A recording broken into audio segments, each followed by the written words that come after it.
next year will be the 50th anniversary of my book, The Camel and the Wheel, which I guess is the best known of the various books I've written.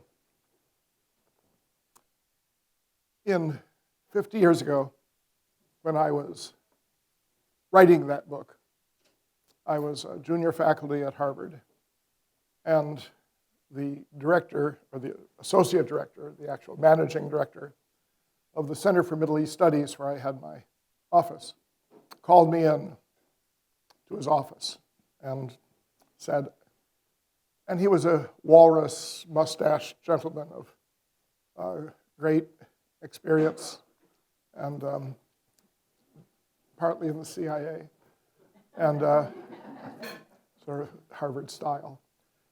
And he said, I hear that you are thinking of writing a book about camels. I said, yes. He said, do not write a book about camels. It will ruin your career because for anyone in the Middle East, being associated in the slightest with a camel is considered to be some sort of racist joke. And to have someone as an academic write about camels is just preposterous. So I left his office, convinced I was on the right path. He was one of that generation of Harvard professors whose non-submitted doctoral dissertations had somehow been sunk by Nazi U-boats and ended up becoming tenured faculty anyway. The premise of that book was very simple. And it occurred to me one morning in August of 1967. I was in my home in Illinois, and I thought, now the Arabic word for wheel,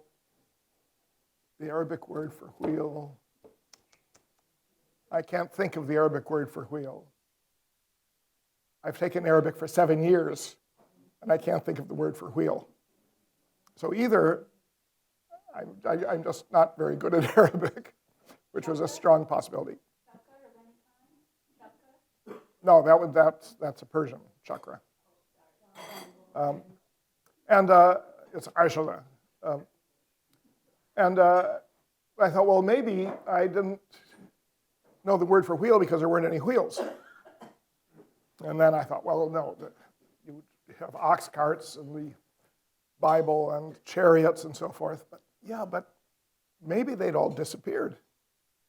And there were no wheels because I've never read a description of a wheeled vehicle in the various Arabic medieval texts we'd been reading for all those years. And the more I thought about it, I think that there were no wheels in the Middle East in the time of these classic Arabic texts. And, but they had wheels earlier. So they abandoned the wheel. Why would a society that had wheeled vehicles abandon this marvelous invention? I've since discovered it's not a very marvelous invention, but it was always been thought to be. And I concluded that it was so much cheaper to put a load on the back of a pack camel than to put it in an ox cart, that it was a straightforward economic competition. And the people who were in that competition were the people who owned and managed the camels. Originally, caravans were merchant enterprises carrying things like incense from Yemen, where the profit went to the merchant who organized the caravan, not to the herdsman out in the desert. But at some point, that changed, and I was able to pin that down to roughly, gradually between about 300 BC and 300 AD. And during that time, the profits from the caravan trade began to migrate from the merchants in the cities to the tribes in the desert. And how that came about became sort of the theme of that book, because the result of it was that in the 600s, the tribes of the desert, by that time, had taken over most of the transportation economy of the Middle East. And their last step was to take over the government. And this was the rise of Islam. The association of transportation economics with the rise of Islam, I thought was a really, really sharp idea. No one in my profession has ever agreed with me on that, because they say, you know, Islam's a religion. And, you know, you should talk about a religion, not about, or Arabs are a culture. How about that? I said, you're just reducing them to being camel herders. So now I thought about it for another 50 years. And I just sent to the publisher the final text of a new book that will be published as More Camels, Fewer Wheels. And it is all the thinking I've been doing about animal issues in the arid zone. The subtitle of the book is Exploring Animal Energy in the Arid Zone. A really bad subtitle, but anyway, it's what the book is about. And about half the book is devoted to, one way or another, to caravans. And the other half is devoted to other things that are happening in the arid zone. That is, say, this run of deserts and mountains and so forth that goes from Morocco and Mauritania on the Atlantic Ocean to Mongolia. They go all the way across the Sahara Desert, desert parts of the Middle East, then a little bit north to go over Tibet, and then across the arid steppe of Central Asia until you get to China and Manchuria. So the other things that the book deals with, that I'm not going to talk about today, but will be so fascinating that tenterhooks waiting for the book to be published. One of them is showing the close relationship between the dairy industry and how to harness animals to plows, what I call the two-ox mystery. East of the arid zone, in East Asia, Southeast Asia, if you harness animals to a plow, you harness one animal. Everywhere west of there, you harness two animals. All of European, we always think of two animals, a yoke of oxen, but not in China, Japan, Vietnam. And the question of why would it be desirable, even possible, to do with one animal what other people are doing with two animals? Isn't that an incredible economic error, to waste energy that obviously you don't need? And that would be an issue of why does all of Western history stem from the notion of two oxen pulling a plow or two animals pulling a vehicle, whereas East Asian does not. I'm not going to talk about that today. But I have resolved that issue, which I'm writing about, by showing that it's a product of the rise of the dairy industry, which in turn is a product of the rise of lactose tolerance among adult populations. And so it turns out that the map of lactose intolerance pretty much maps the same borders as the borderline between one animal and two animal traction. Okay, that's a mystery. It's still the two-ox mystery. Then I have a section in the book that deals with hybrid animals, crosses between 1 and 2 camels, between cows and yaks. The cross is called a zhou, between horses and donkeys, which are mules, and between, in ancient times, between the domestic donkey and the Syrian onager, which produced the earliest crossbreeding. The thing about crossbreeding is that almost all hybrids are either sterile or have a very limited reproductive capacity. Usually it's the male that's sterile. And so in order to have an industry that produces enough animals to really leave a major trace, it has to be an industry that is devoted exclusively to breeding the crossbreeds. So in other words, when you think of herds of animals, you never have a herd of hybrids because they can't reproduce among themselves. So that means somebody is reproducing them as an industrial product, not simply as part of maintaining their lifestyle as pastoral nomads. So I'm not talking about that today either. When it comes to caravans, in 1884, the Dow and Jones produced their first index in a client's newsletter that eventually became the Wall Street Journal in 1899. In that first index, you had 11 businesses included, 9 of which were railroads. And the 10th one was a steamship company. And the 11th was Western Union. In other words, they were all basically on movement of goods, or movement of things, not on manufacturing. So when they,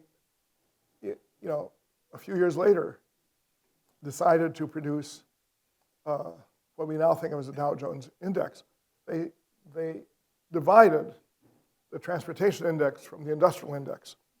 So the transportation index still exists today.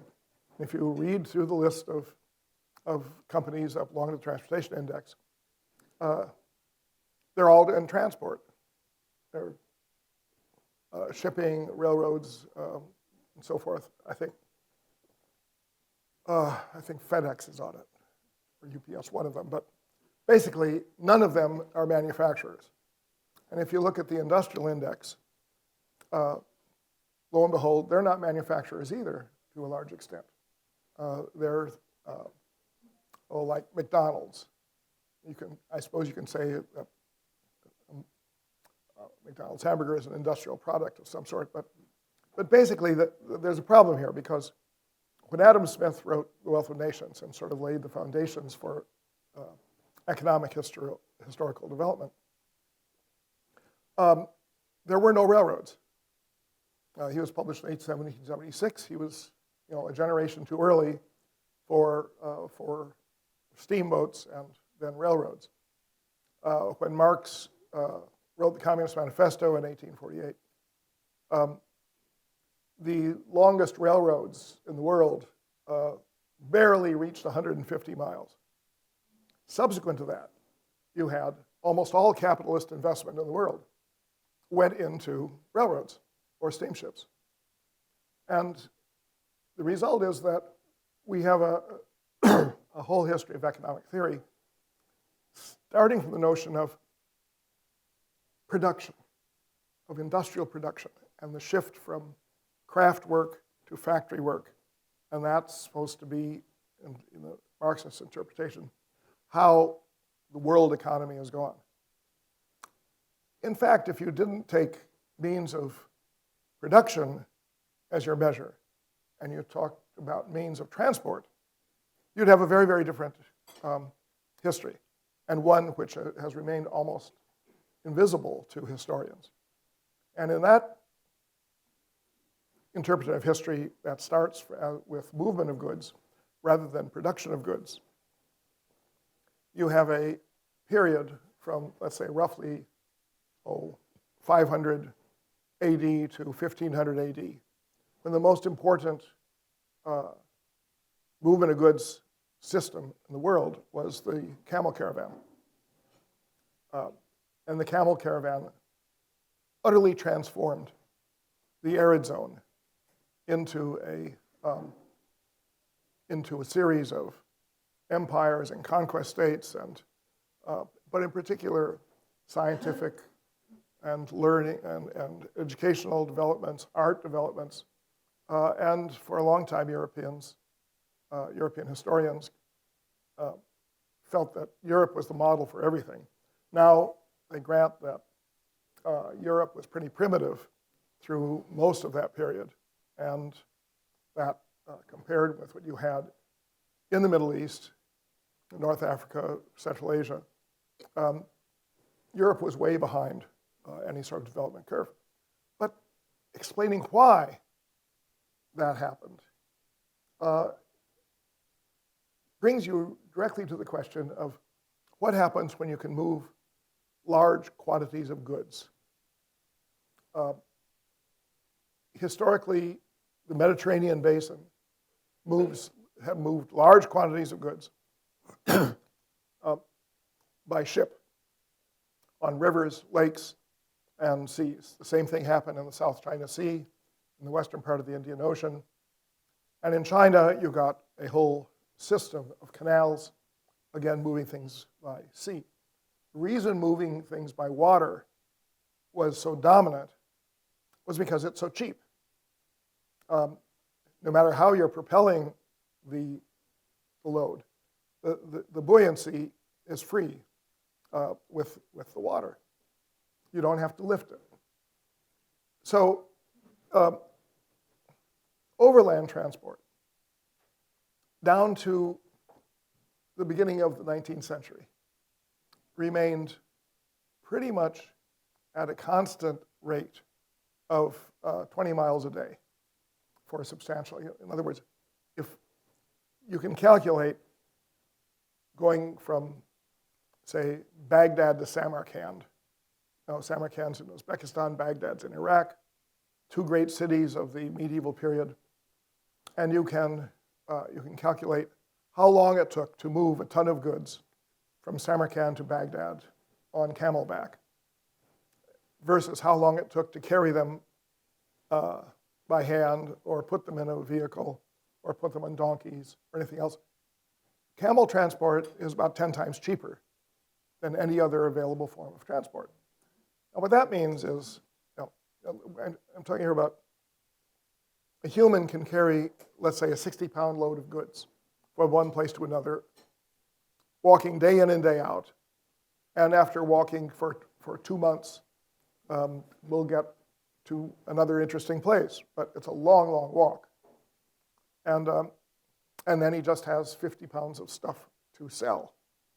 A donkey will carry about double that weight, about 120 pounds, at the same rate of speed, walking speed, 20 miles a day.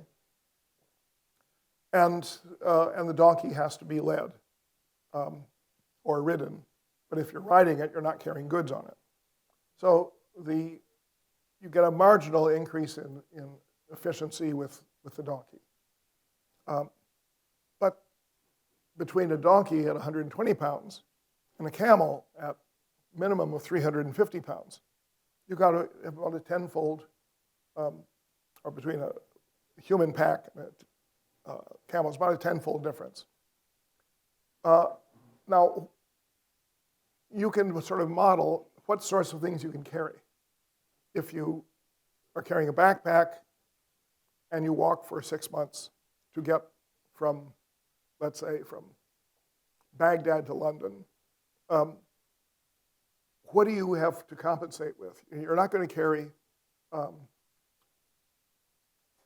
industrial raw materials that far. You're not going to carry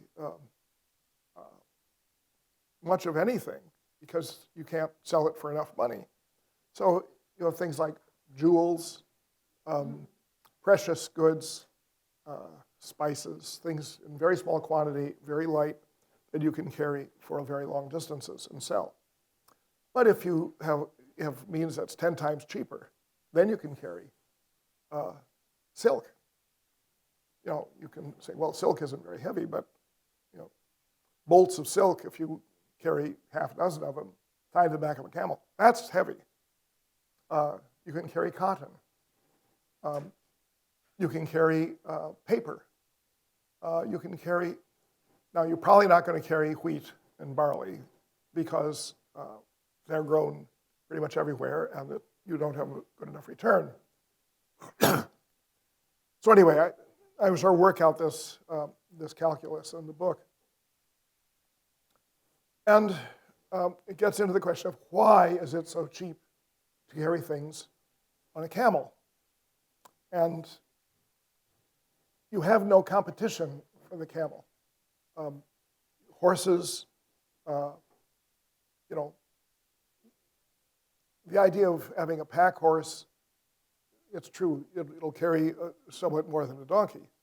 But if you're going to walk beside it for 6 months because you can't ride it and carry a substantial cargo, that doesn't make much sense.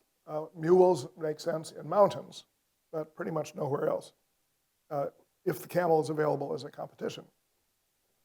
So why is the camel so cheap? Basically, it's cheap because it doesn't eat anything of value. As long as it is bred and raised in the desert, the cost of feeding it is zero. There's actually a professor at Penn who did a study of camel carts in Pakistan in the 1990s. And he got a spreadsheet from a guy who dealt in camel transport. And you'd say, cost of camel so much, cost of harness so much, cost of medicines so much, cost of food for, let's say, 300 working days, zero. Cost of food for 60 non-working days, zero. And he concluded that so long as you are feeding your camels fodder that does not cost anything, you can compete with gasoline engines. You can have a little three-wheeled Suzuki mini truck, and you can have a camel, and the camel will be cheaper than the vehicle, the motor vehicle. They eat in the desert. They eat anything. Pretty much, they don't normally eat meat, although in southern Arabia, they'll eat dried shark is sometimes fed to the camels. But one of the things that happened in the 19th century, they introduced prickly pear into North Africa. So the hedgerows you had in Europe, the French recreated as hedgerows of prickly pear. The idea being to try and prevent animals from crossing from one field to another. The camels just munch it up. The thorns don't faze them whatsoever. In Australia, where we have about 40,000 feral camels left over from introduced domesticates back in the early 20th century, they're considered a pest in some states in Australia because when you have, say, 400 miles of rabbit-proof fencing, for the camel, if it's on this side of a rabbit-proof fence and it sees a weed on the other side, it walks through the fence. And then it sees a weed back on the first side, and it walks back through the fence because their size and their strength, the absence of predators, and their ability to transform any sort of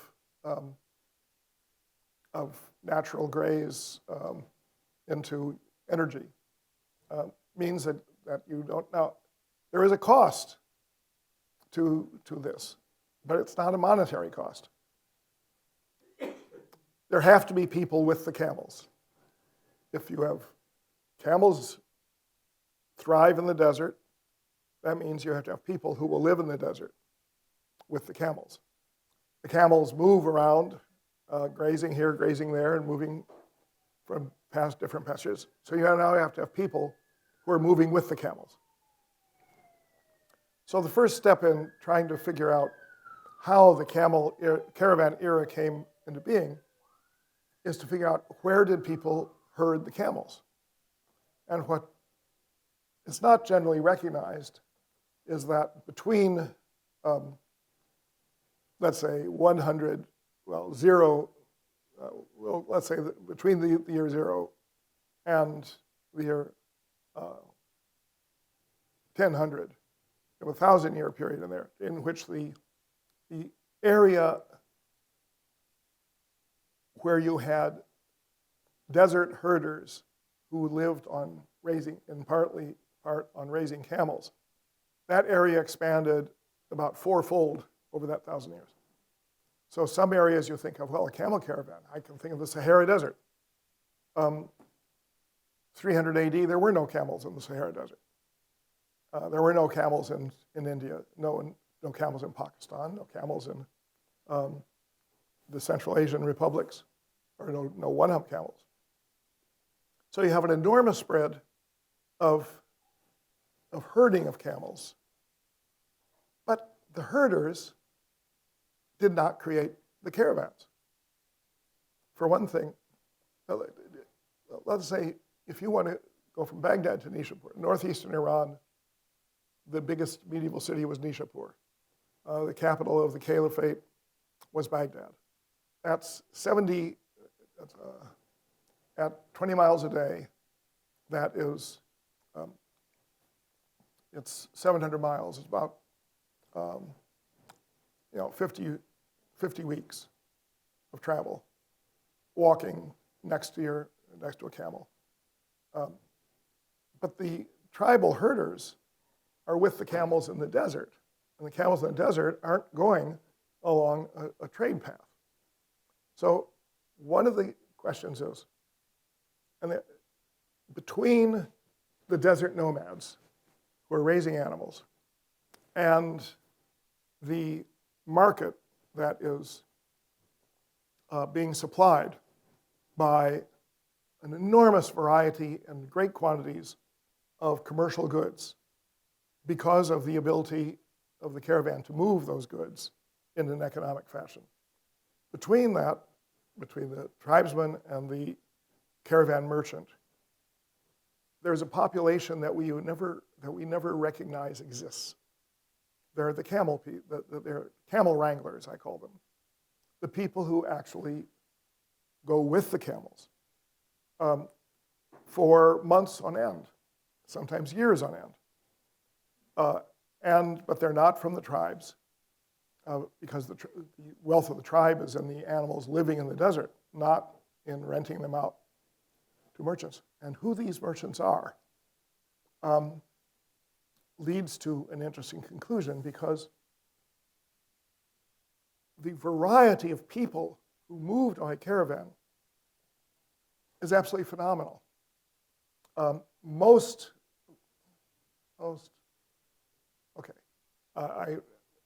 shouldn't use words. I'm a quantitative historian. I shouldn't use words like most if I cannot document it. But I think that most of the scholars that you read about in history of arts and letters and science in the Middle East, most of them at some point in their careers, I would say, traveled probably at least a year walking beside a camel on a caravan route.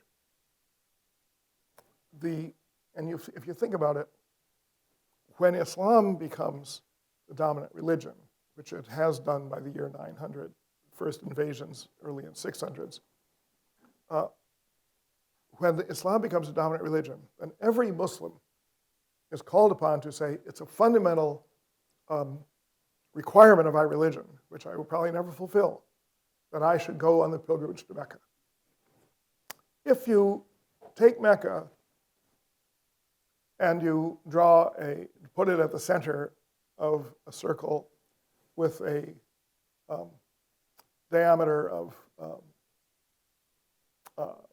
700 miles. None of the great cities of the Middle East fall within that. In other words, Cairo, Damascus, Baghdad, Basra, Aden down in Yemen, they're all farther away than 700 miles. And there's no range of middle-sized stopping places in between. So it meant that every Muslim had to think, well, sometime during my life, I mean, you can think of it this way. Everyone said, as a believing Muslim, at some time in my life, I'm going to walk 700 miles. I'm going to walk from Boston to Las Vegas. And so I can perform a few days of pilgrimage activity, then I'm going to walk home again. No one in Europe, beyond a few Christian zealots, went that far unless they were ordered as military people, or they could travel by water. So the arid zone has no river transport, east and west, whatsoever. And the seaports are usually in the middle of deserts. So you have none of this pilgrimage can be done by water for most of the period concerned about. Even if you did take a boat to Jeddah, the seaport of Mecca, you still have to go about 20 days up into the mountains, a very difficult road to get to Mecca. So everybody was oriented toward the idea of movement. If you think how Christian pilgrims in Europe would often go to Jerusalem or Constantinople or Rome, San Juan Compostela, something like that. And they would bring back a token of some sort, the finger bone of St. Aloysius, or a vial with the tears of Virgin Mary, or some other appropriate thing that they can then bestow on their local church and say, this is, and of course you get absurdities in this. I've been particularly interested in the church, I think it's near Milan, where the donkey that carried Christ into Jerusalem is buried, supposedly. But then they also had an annual church event for the chronicling the story of that donkey. Donkeys are another of my specialties. So you had these people who would go and they collect tokens of their travels, or the Buddhists in China would go across to India and collect sutras that they would carry back, in Sanskrit or Pali or Prakrit, carry it back to China, be translated into Chinese, and that became the basis of the spread of Buddhism into China. But there we're talking about small handfuls of people, like we have records of. But if you're talking about people traveling enormous distances to collect the words of the Prophet Muhammad, there you have thousands of people. That was the fundamental source of learning for the educated class from Spain to northern India for the last 1,400 years. You didn't go to Mecca to collect the words of the Prophet. You went to some place where one of his so-called companions, somebody who knew the Prophet, had spent his life, and he had told people things the Prophet said. These are called hadith, these stories of the Prophet. There are one time hundreds of thousands of these stories. Basically, we were led to believe in the 600s, 700s, somebody would go to an old Muslim and say, you knew the Prophet, is that correct? Yes, I knew him. Well, what did he say about eating snails? Oh, eating snails. He didn't like snails. All right, so now, I have heard from the man who knew the Prophet that the Prophet did not like snails. Now people would come to that person and say, what have you heard about the Prophet? Well, I know he didn't like snails. Okay, now, I have heard from the person who heard from the person who knew the prophet that he didn't like snails. Now, that could be a totally invented story, or it could be totally true. But in order to become lore that was appreciated within the growing Muslim community, there was an initial assumption that if you heard it word of mouth by a chain of authority going back to the prophet himself, that it was true. So then a higher level of Muslim scholarship spent several hundred years separating the truth from the false on the basis of how reliable the chains of authority were. So several hundred thousand of the stories were discarded, and another several tens of thousands were accepted as being true, and they formed the second greatest authority in Islamic faith after the revelations of the Quran. Okay, in order to collect all of these stories, you not only had to have the people going and asking the questions and writing it down and saying, here's what I heard from so-and-so. A person would keep basically a log of who he heard stories from and when and how, so that you can say, here's a person from Samarkand in Central Asia. Here are the people I studied with in Cairo. Here's the ones I studied with in Yemen. Here's the one I studied with in Baghdad. Because they're all traveling around. How in the world could they afford to travel all that way when you're thinking about distances of the sort that were involved? Because to go from, let's say, Mecca to Yemen, it's going to take you, a number of weeks of travel. We can set up itineraries of where these people went, what they studied, and so forth. But then you had to have someone, you had to winnow them out.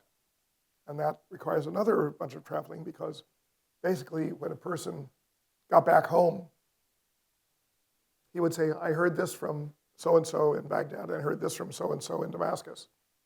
And I've written it all down in my memoir here. And that's the record of whom I listened to. And then I'll deposit that in the mosque when I die, and that'll go into the mosque library.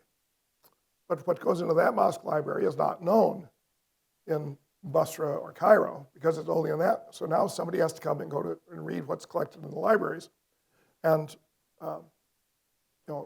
and synchronize, collect all of the stories about this scholar and that scholar. It's produced an enormous literature, like the book that lists the scholars of Damascus. The published edition, I think it's now 40 volumes, something like that. I mean, you're talking about thousands and thousands of reports of scholarship, all of them underlain by travel. By contrast, European clergy usually needed special permission to go beyond the bishopric they were authorized to be in. They didn't travel all around. They lived in monasteries, they lived in brotherhoods. But traveling enormous distances for scholarly reasons was something only a tiny handful of people ever did, whereas it was the norm in the Middle East. Now, how were they supporting themselves? They did business. How do you, if you're leaving your home with the intention of collecting lore about the prophet, and you're going to walk to Baghdad to do it, well, how do you support yourself along the way? Do you pay up front? Nowadays for the pilgrimage, you sign up for a pilgrimage, basically a pilgrimage tourist agency that brings the tents and the translators and so forth. But there was a time when you didn't have those things, and so people would start out with commercial goods and sell those and buy and sell, and so the scholarship and the commercial profits are are split, or basically they're generating, one generates the other, sort of a reciprocal relationship. That creates this distribution,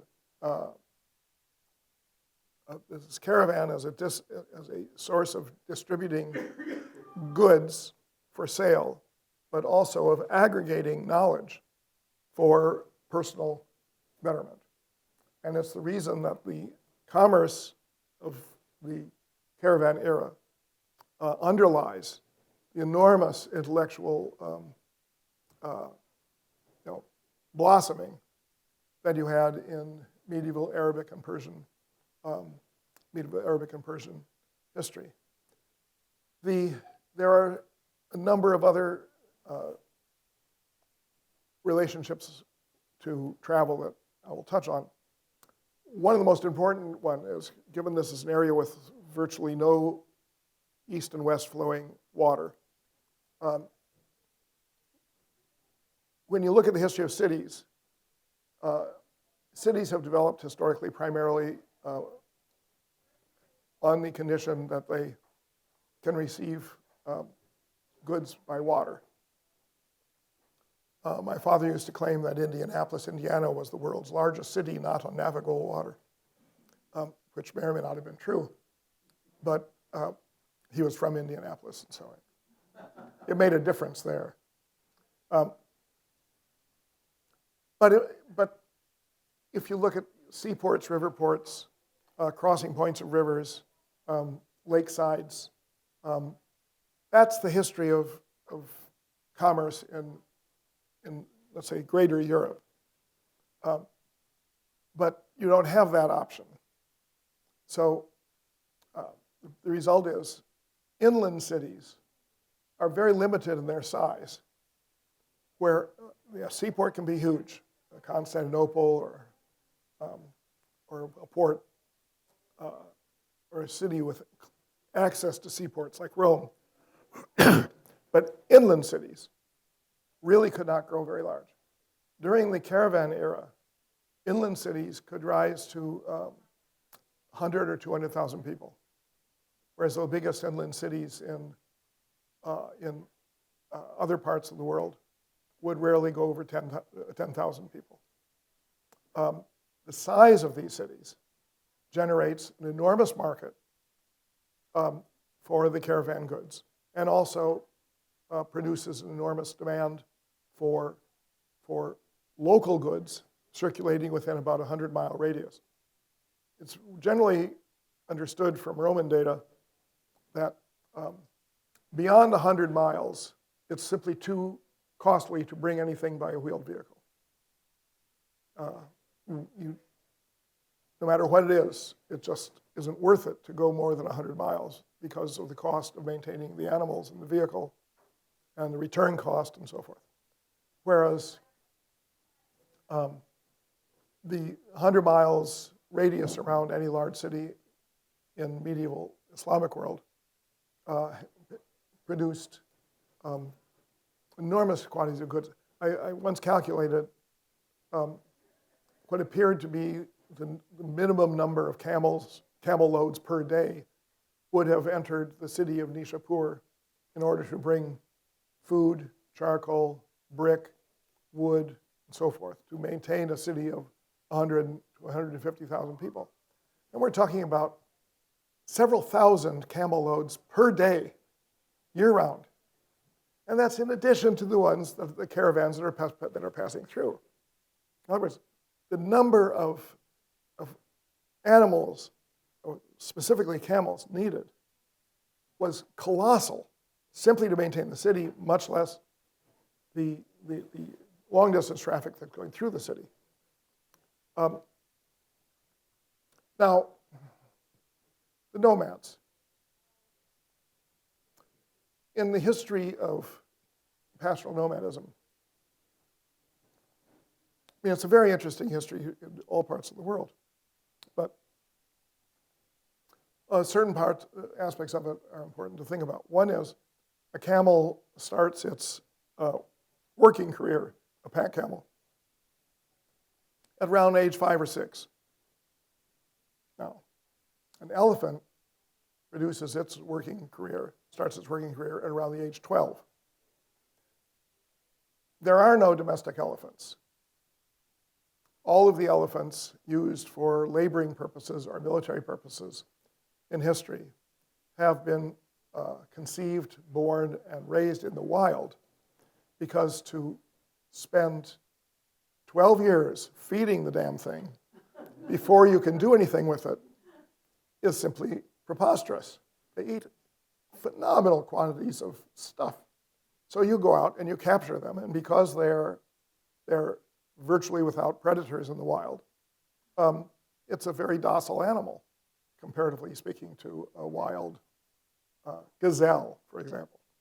You jerk like that, and 100 gazelles go running because they're going to be eaten if they don't. The elephants don't worry too much about that. Like lions, they're easily tamed. Okay, the camel is right at the boundary of somebody has to live with the camel for 5 or 6 years and be present at its feeding, even though they're not physically feeding it. So you have to have people in the desert. Now, could you simply put your brand on the camel, and so people know who it was? Yes, and we have lists of camel brands from Sahara Desert, from Middle East, and so forth. The problem is you don't have, CCTV to check when one of your camels goes past the camera. Even if you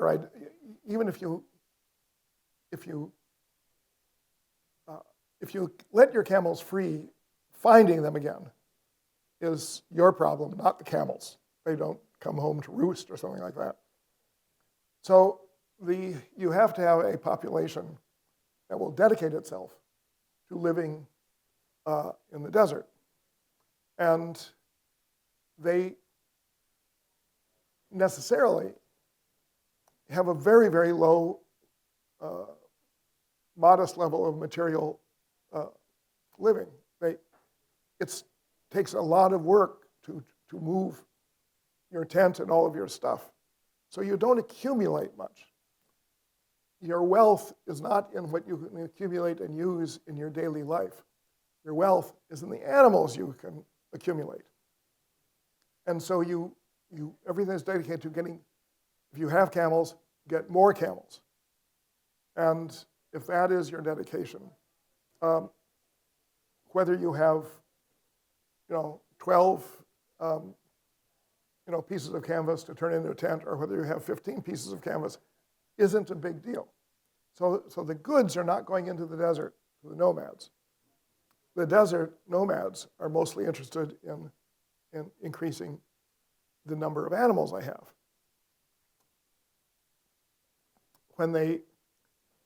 One way to do that is to steal everybody else's camels.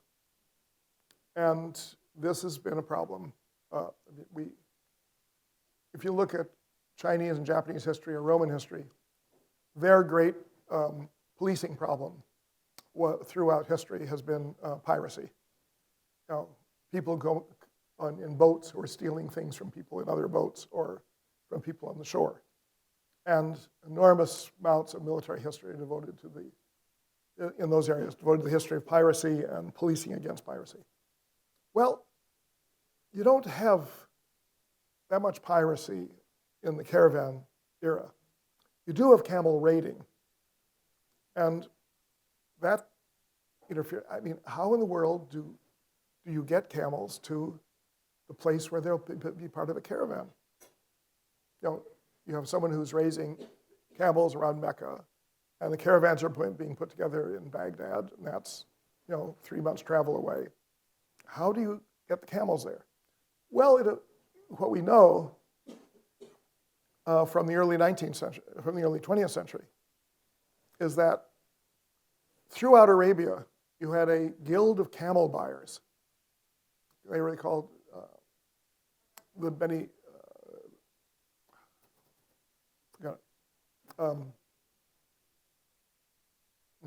Name slips my mind.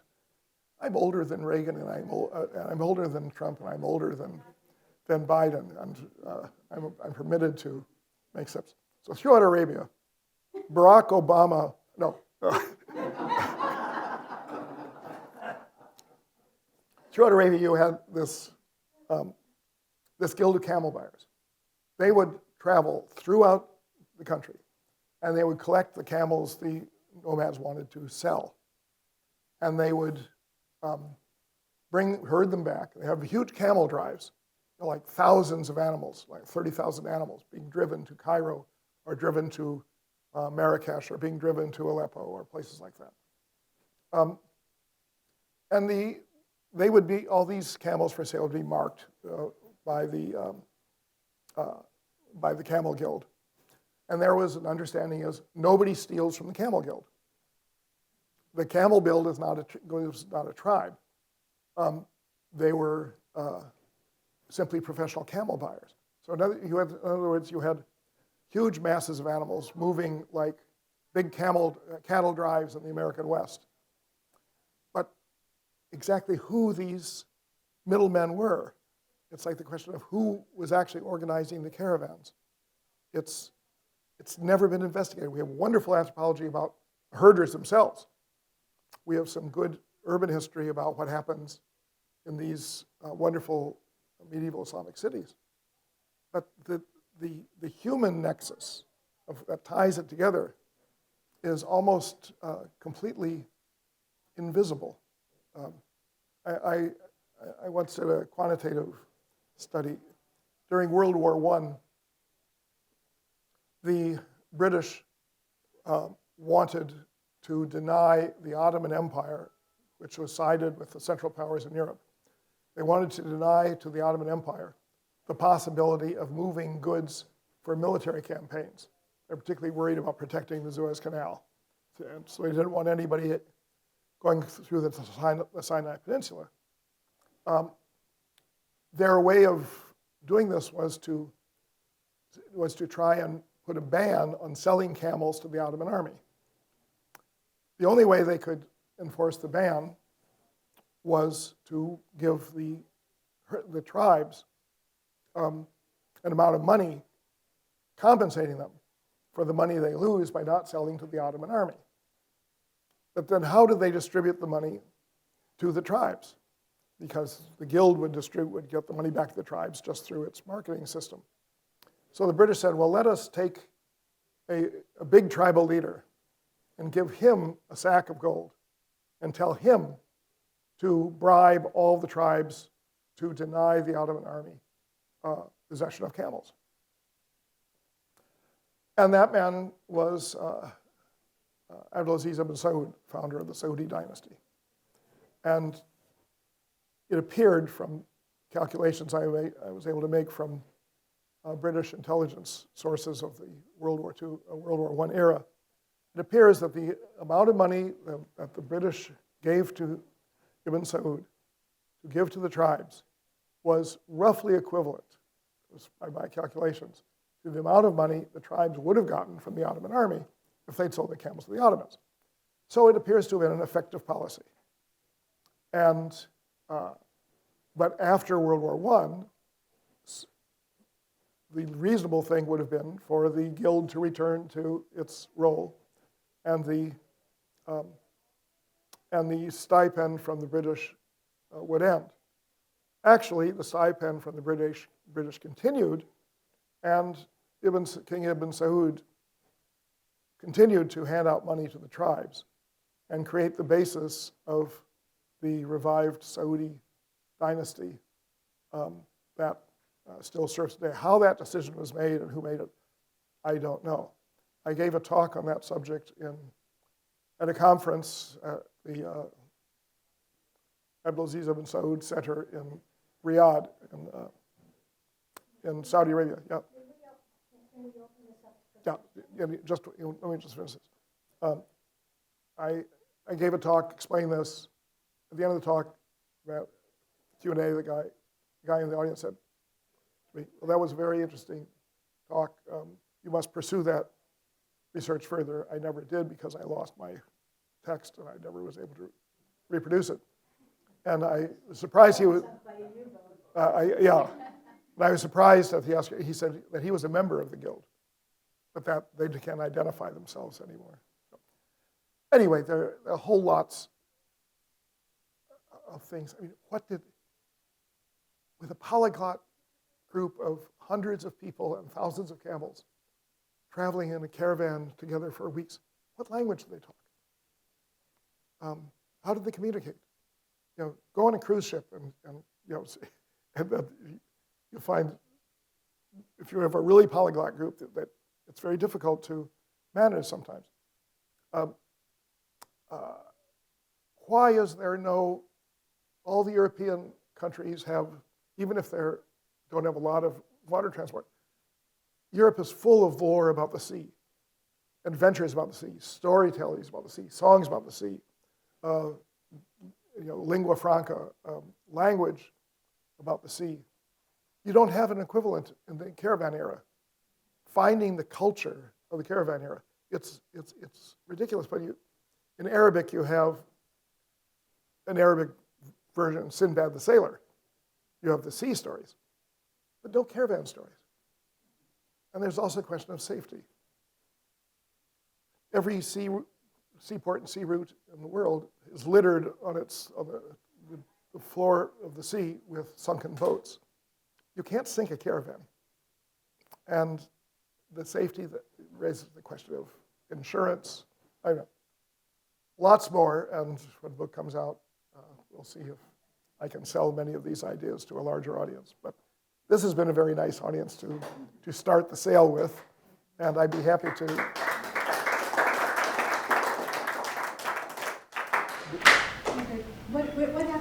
What happened when the camels died? Where did they put all of these camels?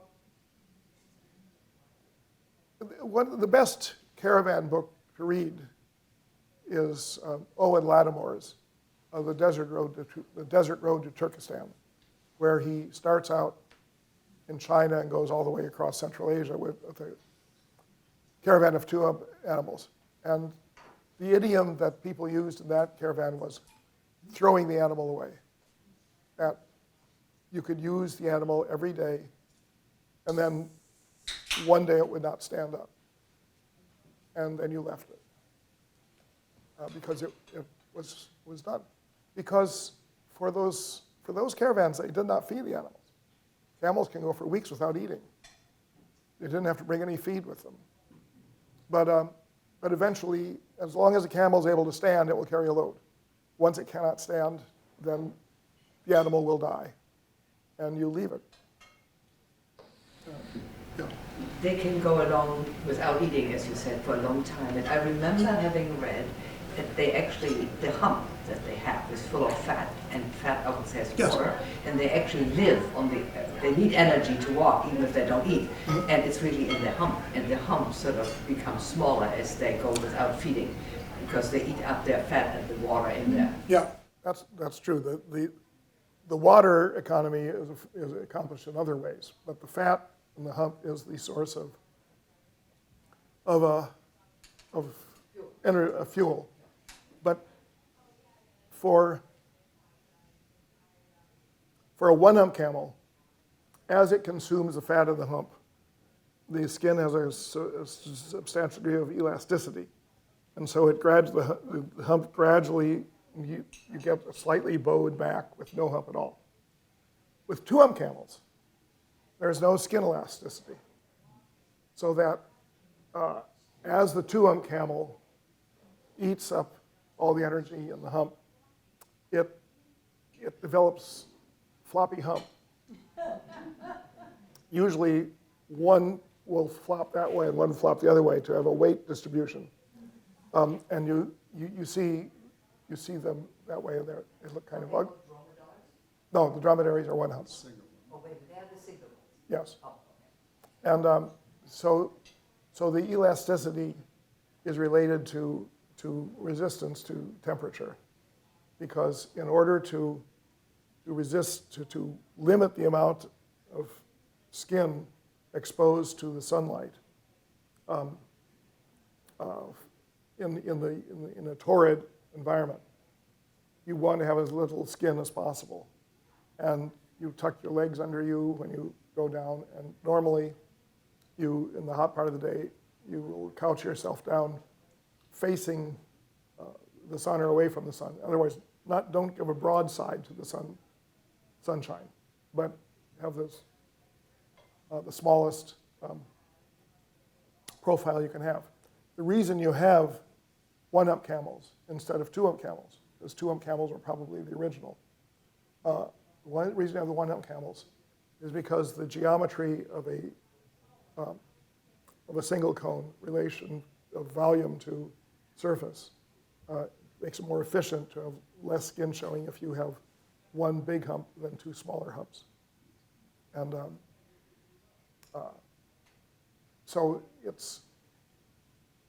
I think that the one-up camel is a hot weather adaptation of an animal that probably originally had two humps, and that when you cross the two, you mate a one hump with a two hump camel, you get an animal called a bucht, or in Turkish a tulu. And that animal has a mound on the back that, here's the neck, it comes down, it goes up about a third of the way back, you get a dip, 6 to 8 centimeters, and it goes back up. So it appears that the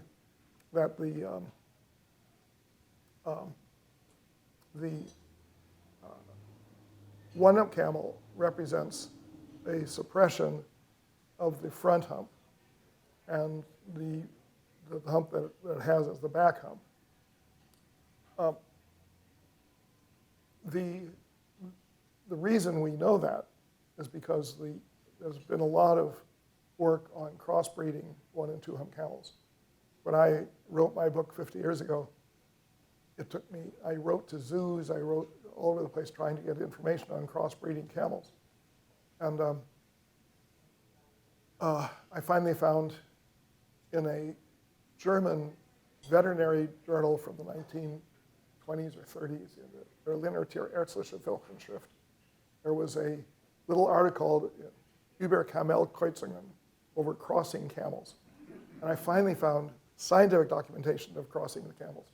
Now, in Kazakhstan, scientific research on hybridization is really extensive. There's some marvelous work that's being done.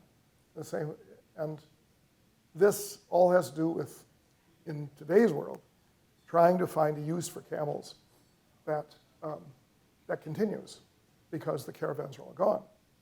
And what they're finding is that certain of the hybrids are much better milk producers than either the one hump or the two hump. And in the same way that in China, they're finding that the caravans that once used zos, crosses between yaks and cows, now they're finding that with certain hybridization of the production of zos, that they get better milk production. So gradually, the surviving hybrids are being transferred over to the dairy economy. Howard?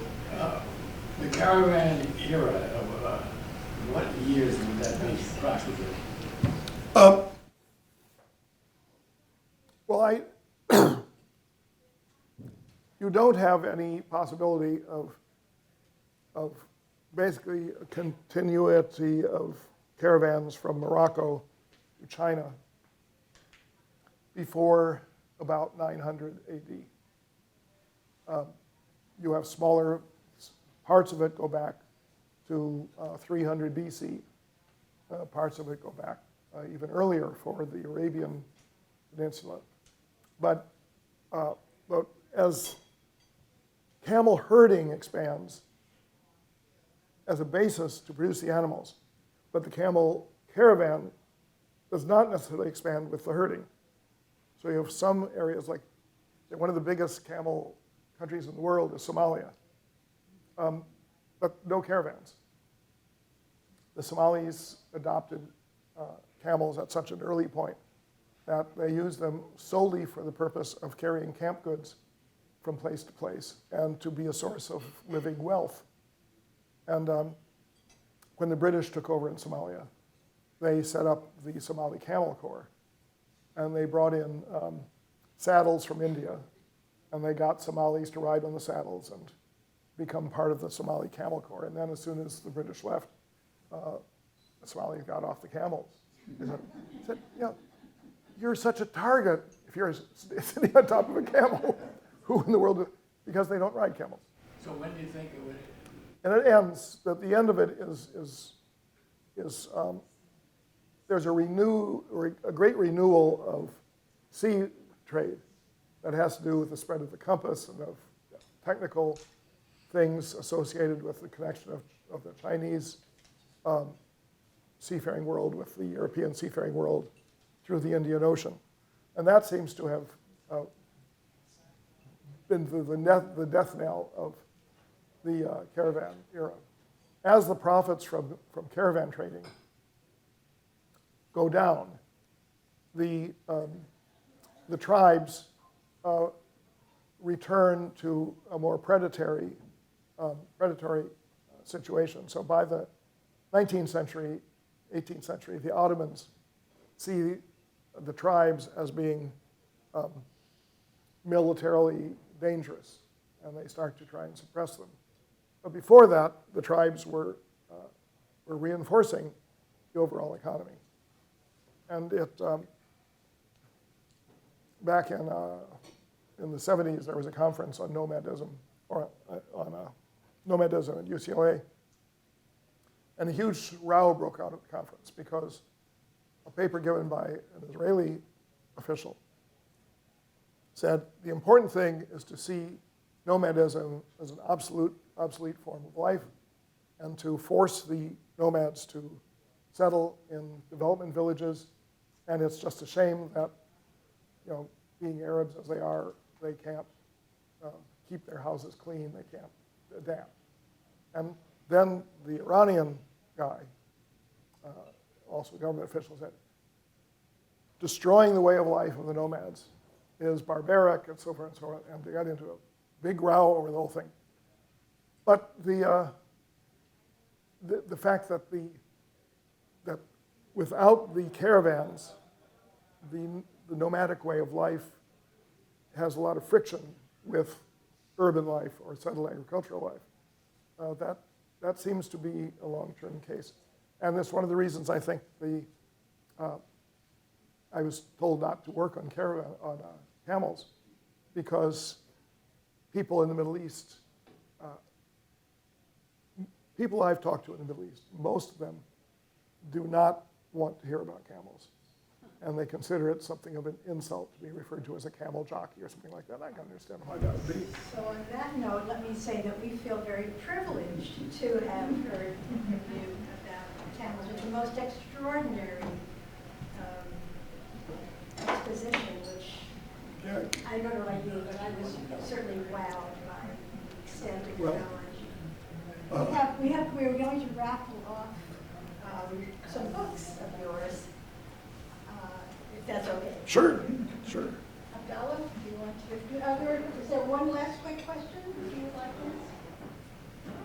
ask? Dan? What will be the fate of the Australian camel?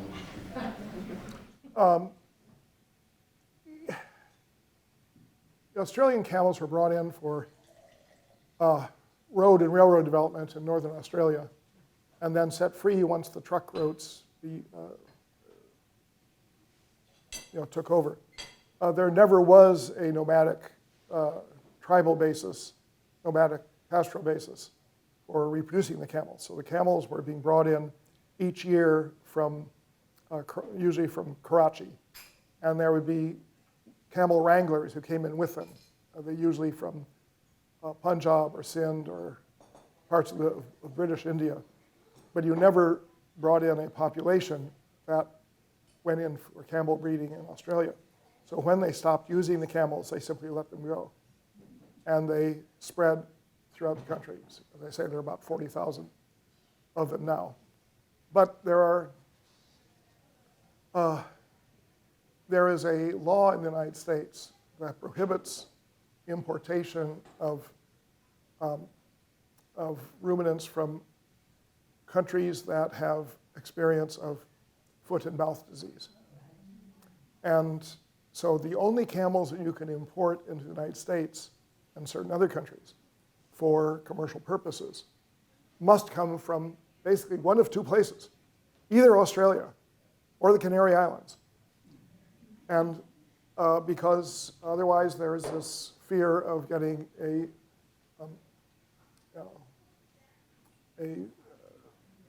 epic of zoological diseases. An epidemic. This is epic. Epidemic is what you mean.